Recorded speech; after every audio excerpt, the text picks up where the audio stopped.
We're right in the middle of White Sox opening day. They're looking good.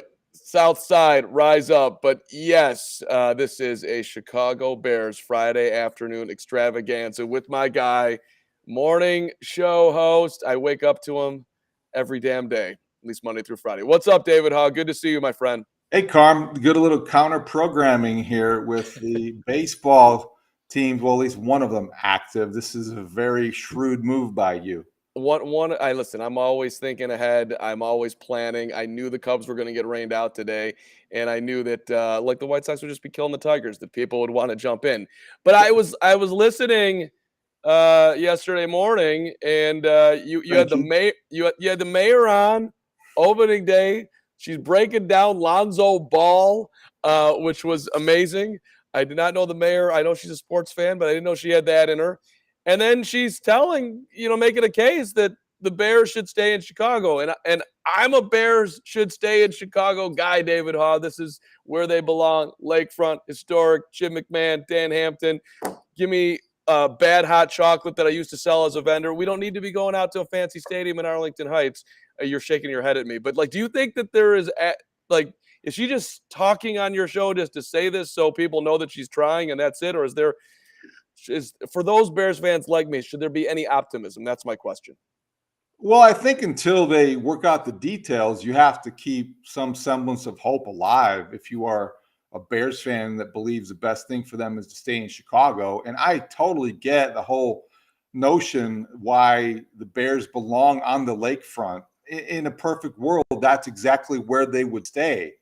I think that what the mayor is doing is she is presenting a very strong front, and she's becoming very consistent with her message. And that is, she believes that, number one, the Bears do have a lease, okay, for Soldier Field. So if nothing changes, if the status quo continues, they are still the tenants. And I think that's the one thing she keeps reminding people is that they're still in Chicago. This Arlington Heights thing is something that they have explored. They have the agreement. They know what the land costs. They know what they want to do with it. I think they internally understand all those things. But yeah, if I'm the mayor of Chicago, I'm not going to let the Bears go without a fight. And she's going to fight until the end, as long as she is mayor and as long as it's a possibility. This is definitely, look, if it's the sports analogy, the Arlington Heights move is leading by 10 in the fourth quarter, but the mayor would still like a possession because she feels like she could score and get the onside kick and then go down and tie it with a field goal and win in overtime. So there's definitely still a chance, and I don't blame her for wanting to maintain that hope and kind of cling to that thought. All right, let me rewind back too, because you and the mayor, there's like a you guys are friendly, right? We could say friendly. I don't know if friends might be too strong, but you've got something. You and the mayor have a little bit of a history here. You've been in the office. You've done a podcast with her. All this type of stuff. Okay, now, Carm, I Yeah. really don't want to correct you on live streaming show No, of yours. go ahead. But I do think, for the record, let's clarify. You are thinking back to a podcast that I did with Rahm Emanuel. Oh no, that's When terrible. Rahm was in office, we Okay. did have a pretty good rapport, and he was on our show. And then when I was with the Tribune, we had several, opportunities. I was privileged enough to interview him for columns and good access and those kinds of things. And the podcast was a lot of fun. On his last day in office, I was in his office, and we were, doing that. And, I found him to be, I know it's Rahm Emanuel, and I know what he triggers in a lot of people. But from a sports perspective, from my viewpoint, I was a columnist and a talk show host in a sports city. He was great for me, and I enjoyed that part of that rapport and relationship. He left office, and then Mayor Lightfoot took over. And I have some people that I know around her, and so she is obviously, as you can tell, pretty knowledgeable sports fan. Yeah. And not afraid to share her thoughts and opinions from everything from giving Ryan Pace advice back a couple of years ago to, giving it to whoever, and identifying Lonzo Ball and understanding the Bulls. She's a former point guard. So yeah, she has come on our show, and it's been somewhat. We're lucky that she feels freely enough to express her opinions, but that's what sports talk's all about.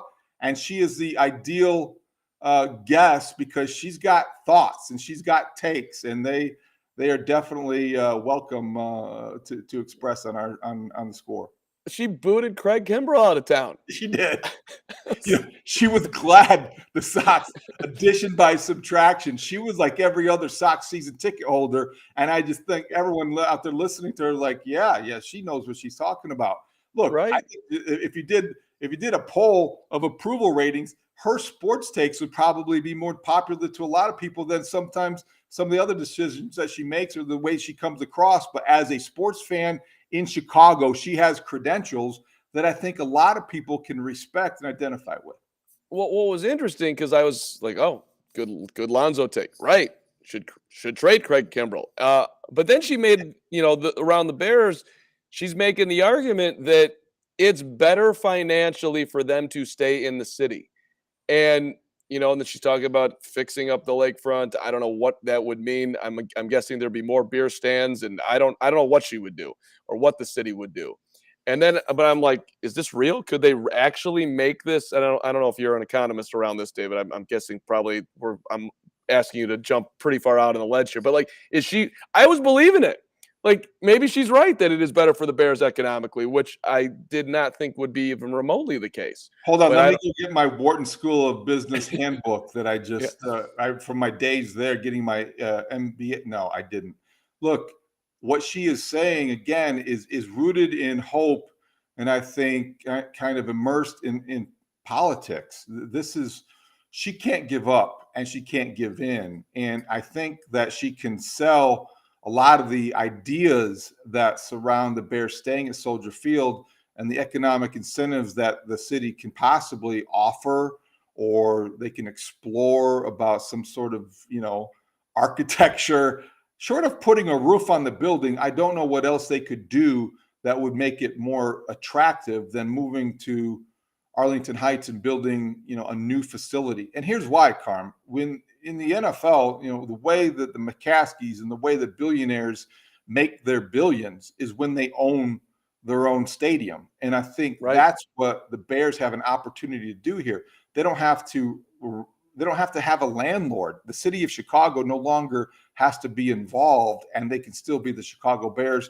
There's precedent for it in the NFL, and I think there's now a pathway for them to the suburbs. And as much as the football romantic in all of us may want them to stay, I don't know how feasible it is, just given how much the Bears can profit individually as the McCaskies, and to make it worth their while to stay.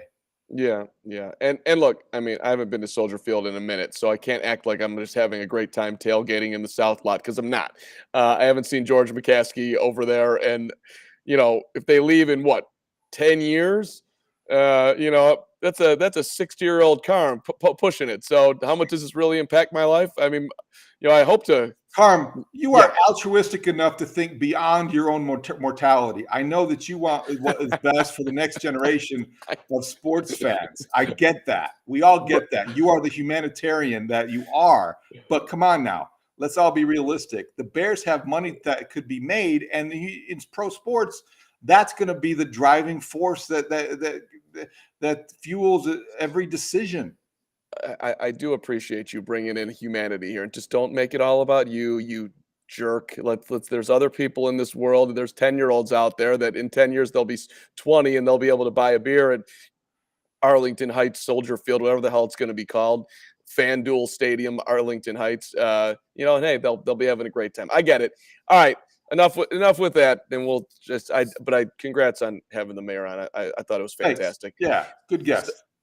So where are you at with Sir Eberflus? And do you believe, David Haugh, on whatever the hell today is, April the 8th, that you can actually coach hustle, the HITS principle, if you will? HITS, by the way, for those who don't know, I'm going to say it every show. Hustle for the H. I is intensity. T is taking the ball away. And S is being situationally smart. Do we believe that this is something that you can? And I've heard him say, you can take a C+ player. You put him in the hits principle. Now he's a B-plus player. You take the B player, hits principle, A- player. I don't know. I'm a little skeptical is where I'm Yeah, going here. I'm guessing by your tone, you're real skeptical, and I think that it's unfortunate from my vantage point, sitting here, like, not just with you, but I think overall it's been easy to be skeptical of the Bears head coach because of what the past several Bears head coaches have conditioned us to feel when we hear things come out of their mouth. And it's not always, you go from Mark Trestman to, building the man and talking from the back of the room to John Fox and his gibberish and whatever else he was saying, and typically toxic negativity, to Matt Nagy and the word salad of the week. So I think that I get the skepticism that's somewhat inherent in Chicago about the Bears football coach. That said, Carm, you got to know your audience. You're talking to somebody who was that guy. Okay, my limited college football career was extended because I was a believer in all of those things. So, of course, my frame of reference is going to be, you are speaking my language, Matt Eberflus. Keep talking. So I get it. The footballiest of football guys within me is relating to everything that he has to say and buying everything that he is selling. Who was your Eberflus? My Eberflus was a guy named Rick Minner. He was the defensive coordinator at Ball State, who found me in North Judson, Indiana, town of 1,200 people, graduating class of 99. And I was a 4'6", 40 guy. And all I wanted to do was go play college football somewhere. And, he was the defensive coordinator who gave me a defensive playbook on the first day of 2 days when I was a freshman and recruited as a wide receiver, and essentially said, learn the defense, tell people where to line up, and you'll play.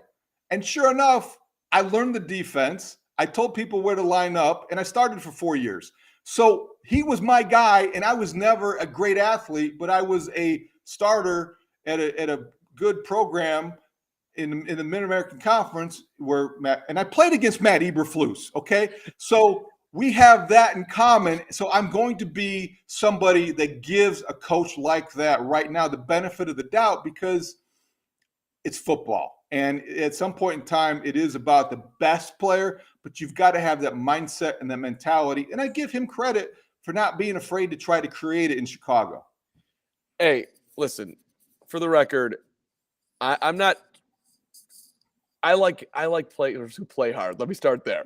I like the fact that you're passionate about the effort that you gave. I like the fact that I do a Bears postgame show with Ed O'Bradovich, who's jumping up and down about this is exactly what I've been talking about, accountability. I mean, he's all in on Flus. So I'm not saying, but my point here, I guess, is that like you were going to play as hard as you played, regardless of what was the coach's name? Rick Minner.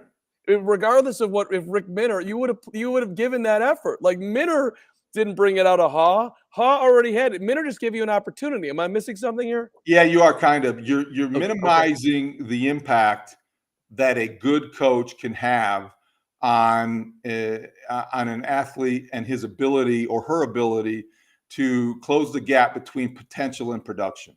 And whatever that person's individual potential is, when they have a coach that really believes they can reach them, motivate them, drive them, then every day they're going to get the most out of that potential. When you have a head coach who's sending that message from the highest level, regardless of whether it's the NFL or the public league, I think you're going to have a better chance of winning when you're maximizing effort, potential, and things that are frankly old-fashioned and easy to make fun of when you're sitting behind a microphone and not having to go into a locker room anymore. So that's what I'm saying, is that I am willing to keep an open mind with Matt Eberflus and give this approach a chance.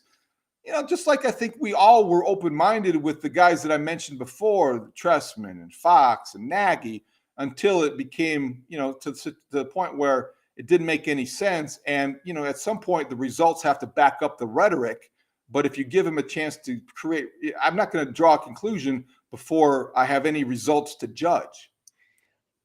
For the record, I'm kind of enjoying listening to Matt Eberflus talk. It started, it was like the worst. His first press conference was like, oh my God, we're into the death zone and it's gonna be just miserable. But the personality started to come out a little bit, and some of the I don't know if cockiness is the right word, but like the belief in himself that there's a confidence behind what Eberflus believes that he's going to bring to the table. Would you agree with that? That it's a proud Eberflus. How's that?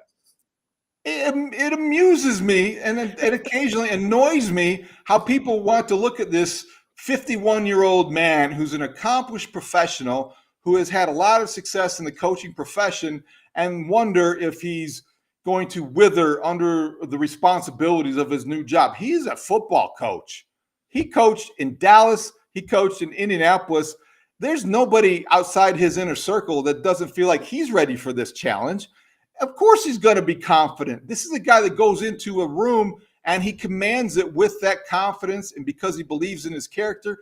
And he's not just like trying to read out of a football coaching handbook and tell you, well, this is what it says on page 14, HITS, HITS, and this is what it stands for. These are principles he actually lives. So I sound like I'm defending the guy. I'm just wanting to give him a chance because I don't want to go down this road if we don't have to yet. And I think that he deserves an opportunity to prove what he is preaching and why he believes what he believes to the extent that he does. All right. I'm in. I'm taking a step back. I'm in. Eberflus, I just think it's fun, honestly. You are easier than Cap then. You're easier to manipulate than Cap. I'm not saying that it's kind of the same way I feel about the quarterback. I'm not saying that Justin Fields is. I ain't saying that he isn't. You kind of are. You kind of have said that he is. You're kind of down that road, aren't you? No, not really. Not really. I listen, when you step back and look, and we can I'd love to have a good Fields conversation with you here. When you step back and look at what he was, let's just be extremely basic. Let's just do numbers. Okay. 2-8, that was the win-loss. 7 touchdowns, pathetic. 10 interceptions, that ain't a great ratio. So you didn't win. You had flashes. You didn't have a lot of support. I get it. But there's no other way to look at his first year and just other than say that he was bad. Dude was bad. Okay. And so I don't know where anybody can this ball of fire against the Pittsburgh Steelers or any other moments you want to pick out and say the Bears have their quarterback. I don't understand how any Bears fan can do that. It almost feels at least a little bit to me, David, like we're in Trubisky defending land after year one. We're like, no, this guy's sweet. I'm like, I'm not. Well, yeah, go ahead. Again, I think we're sort of framed by our previous experiences. So you kind of have to step outside of that. And you have to look at it two different ways. And one, fans are going to want to find something to believe in. And certainly when you are talking about the quarterback of the Chicago Bears, there hasn't been a lot to believe in historically, generationally, traditionally. So Justin Fields flashes a little bit. I'm not one that uses the 2-8 record a lot as a reference point for his rookie season. I think there were a lot of things outside of his control that maybe that unfairly paints a picture. I'm also, though, not willing to say, he is definitively the answer because I think that he can be, and I think that he has the ability to be, but I don't think that he has proven yet that he is. And that's where I think, there's always, you hear it from every coach. You heard it from whether it's Billy Donovan the other day talking about the Bulls, or you'll hear about, my evaluation of Justin Fields. It's never as good as people want it to be. And he's not as bad as some people think that he has been. The truth is somewhere in the middle. And in the middle is where the Bears can operate right now moving forward, because he doesn't have to be great yet, but he can't be terrible again. And I think he had stretches of time where you looked at, not all because of him, but scheme, talent, and those kinds of things. He struggled as a rookie. So now I think you get a clean slate, you get a new offense, you get a new coordinator and a new head coach, and he's essentially a rookie all over again. And if you had to redraft, he's essentially a first-round draft pick for 2022, and he would be a top 10 pick if he were to be in this year's draft. So that's the way I think you have to look at it from a Bears fan perspective without getting too carried away one way or another, positively or negatively. Yeah, I know, right. He'd probably go number 1 in the draft right now if he was coming out. So, hey, it's not great when you're rebuilding that you don't have a first round draft pick, but you've got 2 seconds, and maybe you be super aggressive. I don't know, trading back. Let's pile up picks for this year, next year. Okay, there's the shake of the head. Listen, take the best player you want in the second round. Step right up into it. I'm okay with that plan too. What? Listen, go get the best player that's available. Give me Sky Moore from Western Michigan to catch footballs, or whoever you want to pick. Western Michigan? Yeah, You want a Mac guy going to? Wow, I like that, Carm. I don't know if I want that specifically. I think you're trying to amass quantity and quality, and I don't think that you want to prioritize, quality over the number of picks that you could possibly get and keep. So you don't want to be fixated. I would recommend Ryan Poles not move up into the first round if it means giving up both of your second rounders, for instance, because I think that you do need to fill out this roster. They're signing, who's a tight end they signed from the Jets, and they're going to fill out the roster with guys because they just are guys they need to fill out the roster. They don't have enough bodies that are worthy of being in an NFL camp yet or on an NFL roster. So go get and draft players who belong, that you can envision winning with. Second round picks, there could be a lot of value in that round. So go and take advantage of your scouting and your evaluation skills and take whoever is the best player available, regardless of position. Don't get fixated in any one spot. But if you were going to underline the number 1 need, would you say? Go ahead. What's yours? I go back and forth between the O-line and give me some playmakers. Give me a wide receiver. You need a wide receiver. I think your offensive line, without getting, you're not talking about the Haughs of the old Washington days. Joe Gibbs isn't going to be impressed by your offensive line necessarily, but you do have bodies and you do have competence and you do have options with guys that you have drafted to play those roles. You've got one bona fide wide receiver. That's it. So, right. Yeah, I know you've signed some guys, and Equanimeous St. Brown is definitely it's hard to say and spell, Carm, but it's hard to envision him becoming a big factor. So as well, you do have some other options. I like the Byron Pringle addition. I hope that he gets a potato chip endorsement. I do think, though, you lack wide receivers, and that would be my priority going into this draft, along with cornerback, and there's a lot to replace on that defensive line. There's a lot now that you don't have that you once thought was a strength, now risks being a weakness. Do you agree that the Pringle is an vastly overrated potato chip and has no flavor and is almost, it's hard to get out of the canister and separate? Like, I like the Pringle signing.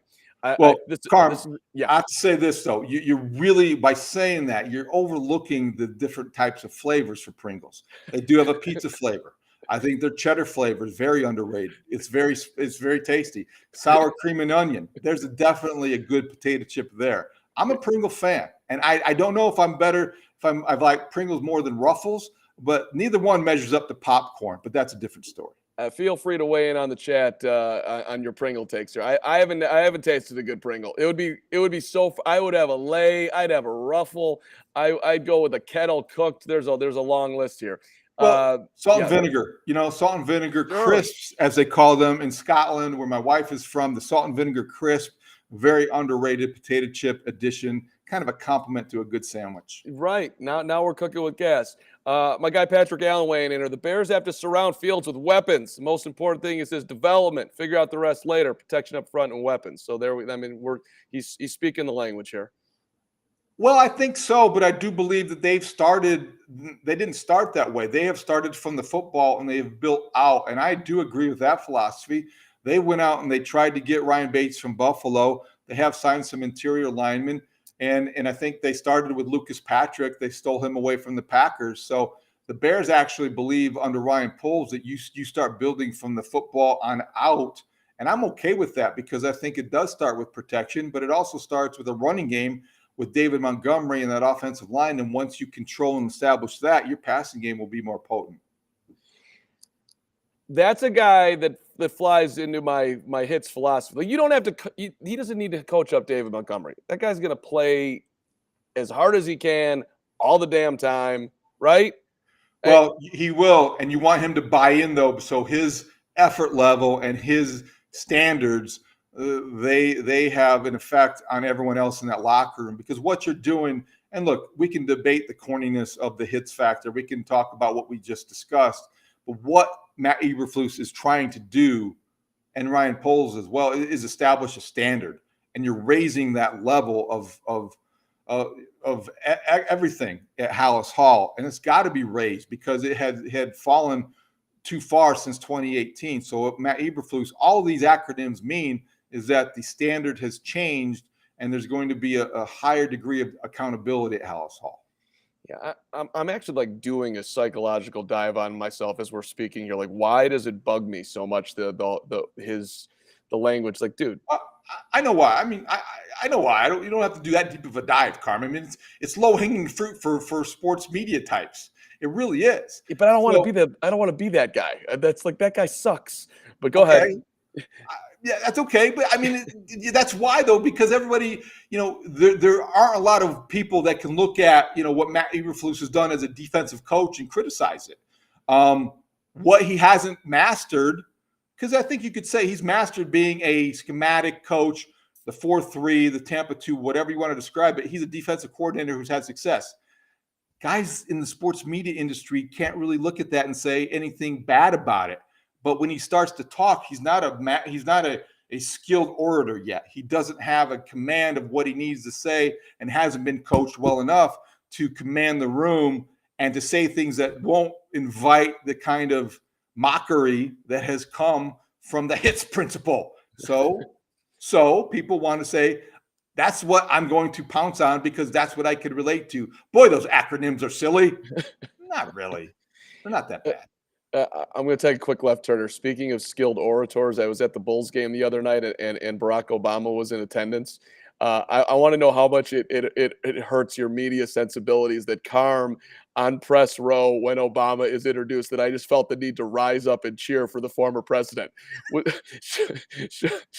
Should my credential have been revoked in that moment? I was like, yes, Obama's here. What does he think about the Bulls? As long as you didn't high five Benny the Bull, you're fine. I think you could have the spontaneous sort of burst of respect. I think that people can understand that. He's a Chicago guy through and through. He's at the Bulls game. Let's face it, they could have used a little of his perimeter shooting ability the other night. So when President Obama stands up and is introduced, waves to the crowd, it's okay if Carm stands up and waves back. That's all right with me. Yeah. Okay, good. I was the only one at the media table that I was at that got up. I kind of like creep back down and see okay.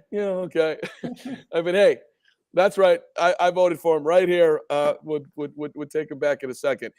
All right, back to Fields before we get on out of here. I appreciate everybody weighing in here, and David, appreciate you making time, especially on opening day and all that. Fields is off season. We've got him on Instagram, back to basics. The picture of him just letting us all know that he's working out, which that's sweet. You're working out. And then we've got multiple hits on your radio station where, Parkins and Spiegels have Ron Veal on, his private QB coach who's worked with him since 6th grade. And here comes Veal talking about how Fields was pissed about the game plan going into game 1. So that's his inner circle talking. Kind of interesting. Like, hey, buddy, I'm going on the score today. Do you mind if I talk about your feelings? No, go right ahead. Like, did that I don't. It's a little bit odd. Like someone in his inner circle would do that without some level of approval, right? And then if you rewind back, Layla and Dan had somebody on a while back, in the middle of the season Fields was pissed that he was being asked to be the scout team quarterback. So I don't know. We've got some evidence here that I don't know if we need to treat him with kid gloves. That's not great, but there's just some stuff here that might be a little bit irking to some. I don't know how you Well, feel. I do think that this is a generation, and I'm going to sound probably removed from that generation, a little older, but Justin Fields belongs to a generation that kind of lives his life a little more out loud than previous generations. So things tend to show up on social media that guys like me might look at and think, oh, great. You're working out, you're throwing. What should you be doing? You're a professional quarterback. Why are you putting this on Instagram? I don't see Joe Burrow on here. I mean, there's an element of me that is like that. It's like, okay, terrific. You're hanging out with Darnell Mooney and Cole Kmet. When Mitch Trubisky did that, we called it corny. I'm okay, but as far as I don't know that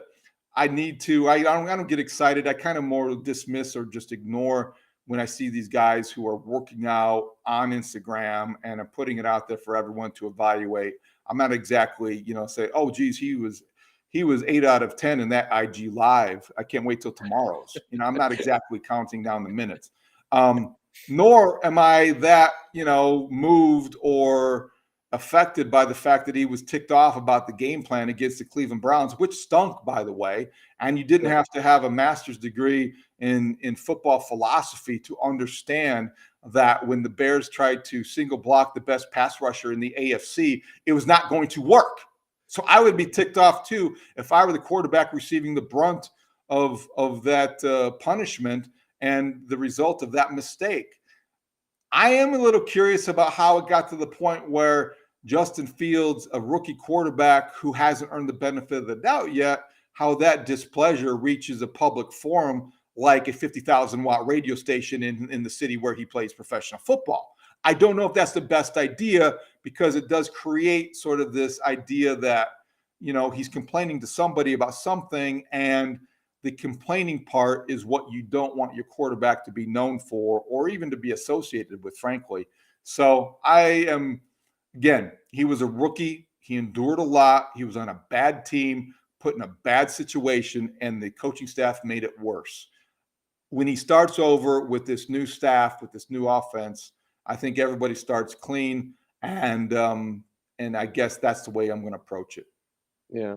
The Windy City Chicago Bears podcast is live every Monday at 5. This is a special episode with my guy David Haugh. And by the way, in that YouTube link, you can win yourself, enter our sweepstakes for a Justin Fields jersey. David, I don't know if you saw my 7,000 tweets that we're giving away a Fields jersey, but we're giving away a Fields jersey. So, follow me, subscribe to the YouTube page, all that, and you will. There's multiple ways to enter. So just click on in the YouTube. It'll explain to you in the description how to do this. So yes, Fields, not for you, David, but if you can enter if you'd like. What would I get? How could I get a hold of the Fields hockey jersey that he wore at the United Center shooting the puck last night against the Kraken? Because Hawks Kraken, that was must watch. I know, Carm, Mr. Hockey, you were all over that one. Oh, it was a thriller last night. They hung in there. It was tight. Well, they lose 2-0 to the It wasn't tight. They were outshot, outplayed, outclassed. It was a bad game. It was a really bad game. No way to treat Marian Hossa night. They should not get shut out by the Kraken. The Kraken are not exactly the class of the NHL. That is my hockey thought. I know, no more hockey. I get told all the time, stop talking hockey. Well, listen, you can talk hockey here. That's totally fine. I appreciate that you're on top of everything that's going on in Chicago sports, including a huge game with LaMelo Ball and the Charlotte Hornets coming into the UC tonight. I know you'll be there. 6:45 live on the score. Chuck Swirsky, Bill Wennington. You want to get there early. And yeah, I don't know that that is the Ball brother that I wanted to see on the court tonight, because Lonzo's absence has been something that has been a season-long disappointment for Bulls fans. I don't want to go into that one. That would take another half hour to dissect. Maybe next time. Yeah, next time it is. You got the White Sox in the World Series? I do. I made the prediction before the Lance Lynn injury, and I do have the White Sox winning the pennant. Oh my God. I will probably revisit that thought and explore it further inside the clubhouse 9 to 11 every Saturday morning, 52 weeks a year. Bruce Levine, David Haugh. So I think that I'll have to rethink that. But yeah, I do have the White Sox in the World Series, Carl. All right, let's wrap with this. I hate to do this because you're gonna not like my thought on the way out here, but I'll Okay, do it anyway. Carl, I'm not judging you. No, I have yeah, already made my determination on you. everybody judges everyone at all moments. It's fine. Devin Hester did not make the Hall of Fame on his first ballot. I remember when Devin Hester went, hey, please give me the football. Let me be your wide receiver, and they did, and he sucked at it. So that's fine. He could be a Hall of Famer like 10 years down the road. But I feel like that level of specialist, he's got to wait a minute, David Haugh, at bare minimum, if not get in at all. I know that where are you at with that Devin is the faultiest logic I've ever heard about why a guy should not be a first ballot Hall of Famer. Why? They made him their number one wide receiver. That's Lovie Smith and Jerry Angelo's problem, not Devin Hester's. He wanted to be used more. That didn't take away from the fact that he was still the best at what he did for an extended period of time. He changed the way that games were played. He changed the field. He tilted it in the Bears' favor for a defense and special teams oriented organization for the time that he was a Chicago Bear. He impacted Sundays as much as anybody in a Bears jersey. Should have been a first ballot Hall of Famer. It's a shame that he wasn't. I'm with Devin. He should be in Canton. He should be preparing his speech and getting ready to deliver it in August. Do you have a vote? No. Dan Pompei is the Chicago representative, and I think it's more of a it's not as open, but I do think that it's a smaller process in terms of the number of people than the Baseball Hall of Fame vote, which I do vote for. Oh, yeah, you got the Hall vote. So good. All right. I guess we can go. Devin, appreciate you, brother. I've interviewed him. I like talking to Devin. And I would just tell him, in year 5, I'd vote for you.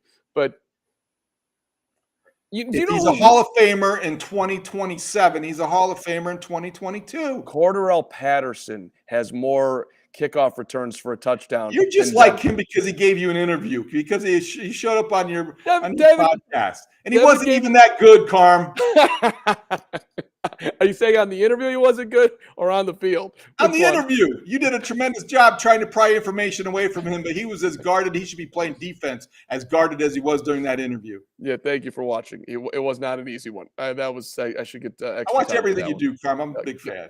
God bless you, Carm guy. All right. I'll see you Monday at 5, if not before. Maybe I'll check out Inside the Clubhouse tomorrow, 9 to 11. Let's go. Yeah. Thanks, Carm. Thanks, David. White Sox and Cubs both 1-0 on their way to 162-0. Eberflus is the man. And Haugh was inspired by Matt Renner. What was his name? Rick Minter. Rick Minter. He's on Jim Harbaugh's staff right now. Thank you, by the way. So. Okay. Still coaching. Let's not mention any Jim Harbaugh reports that people got wrong. David, I'll see you next time. Thanks for being here, brother. All right.